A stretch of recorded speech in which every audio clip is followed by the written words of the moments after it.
Yeah, it's we all want to cut corners, and a mate or I know him, but he's starting to become a mate now. He's listening to the podcast and watching some of my stuff. He's like, Jaryd, I want to do this and I want to do that and I want to do this and I want to do that. I was like, all right, cool. How much money are you saving? And he's like, I'm saving like roughly $200 a week. I said, look, like if you go away and buy something, or you go away and get a loan and buy something and you haven't got your foundation set, then what's going to happen is you're going to get a loan and you're going to leak money. So I call it the bucket, right? The leaky bucket. If you can't plug up the holes and start saving more money personally, how do you think you're going to do it with another entity as well? It's going to end up, you're going to go south a lot quicker and put you in an even worse position. And I just say that to people about the cutting corners thing. It's not a thing. Like you talk about universal laws, we have to go through a certain process and certain things that we need to learn in our life. And it's unfortunate for me because I'm a crazy hare and I want it to happen overnight as well. Like I have to struggle through this period to a point where like, okay, now I get it. And so I just want to share that for the younger viewers. Is like, you can't cut corners, can you, Yaro? Like it's just not going to happen. No, I remember having a conversation at a meetup with I think it was like a 14-year-old, and I just did my talk on how to make money blogging, and he was adamant about sitting down and talking to me one-on-one. I was like, okay, all right. Just before I left, I sat down with him. Good on you. He just kept asking me, tell me the secret. How do I actually make money? And I was like, well, like I said in my talk, it's you got to do all these things in a row, or work hard, and then you'll get the result. He's like, no. What's the secret? Like, what are you not telling me? I know you're not giving away everything on the talk. I said, no, I pretty much am. It's just a process. It's a journey. It's a learning experience and an experimental experience. And I think, unfortunately, when you haven't gone through that experience and you hear people talk about making money, you think there is something that you just don't know. And if you knew it, you'd instantly make money. Plus, let's face it, you're really impatient because you've got expenses and you've probably had to work a job and you hate working the job. Yeah. So anything you can do to get an alternative income stream as fast as you can. I've been there, and it's not fast. I think that's the worst thing about this. There's no such thing as a get rich quick scheme other than inheritance, winning the lottery. I mean, and those aren't schemes. That's just blind luck, right? Yeah. So yeah, I think, accepting that fact, and then making sure you commit to learning a process and implementing a process and seeing it as a long-term process. And then hopefully you enjoy the process. Like, to me, that's the only question to ask yourself, not whether you're making money yet,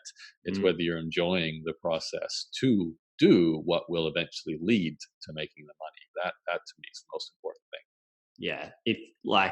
And there might be a certain stage, through few processes that you have to go through that you're not going to enjoy, like I did. But now I like you absolutely love what you do. Otherwise, why would you do it?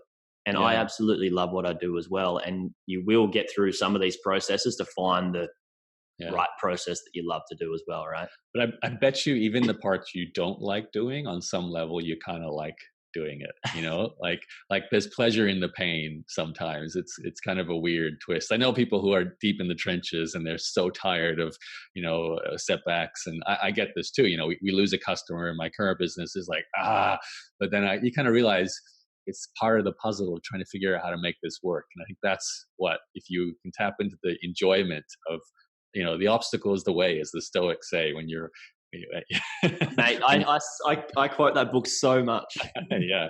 Ryan Holiday had a great title for his book there, but that principle from the Stoics, I think it is, if you can truly embrace that idea that when something is not working, if you can really see that as the doorway to figuring out what works, it totally reframes the failure as this tool you can use to figure out what works. It's just hard when you have the 7th or 8th failure in a row or something like that, to keep telling yourself, oh no, the obstacle's the way, I'm going to find the answer eventually. It's something that we're not seeing though as well, right? Yeah. And I mean, it's easy in hindsight, and it's so important, I think, to celebrate the small successes along the way. That's why, even if you buy a site and it just crashes and burns, I think the fact that you bought one and then understand why it crashes and burns. Like, I bought this wrap community forum, and on the surface it looked perfect. It was another forum, community driven, advertising revenue. I buy it.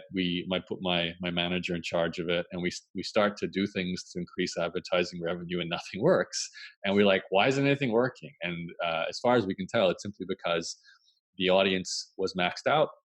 There was no optimization to be done. It was optimized as best we could get it, without some kind of new source of traffic growth, which would have required new marketing, which is not something we wanted to do.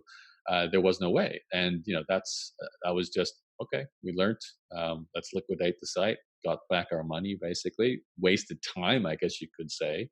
But, you don't know. But when you compare that to the other site that worked, you go, okay, I'm starting to get insight now and to see where on the surface they look exactly the same, but from behind the scenes now, I know there were some differences there. There were some options in one that didn't work for the other.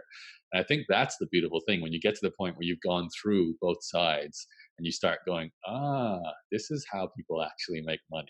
I remember there's a few times in my life where I read a book or I've gone through an experience with a business, and I'm like, oh, this is how you make like a lot of money, or this is how you get a lot of customers. You or link up the dots from where you're going, don't you? Yeah, because before then you're like, I'm just not quite sure how everyone's doing this. I kind of feel like I'm building a website, or I'm trying to find something to buy if you're in the buying space, but you just quite, it's like a cloud. You don't really understand the other side of it. You only can see underneath it, Yeah. But yeah.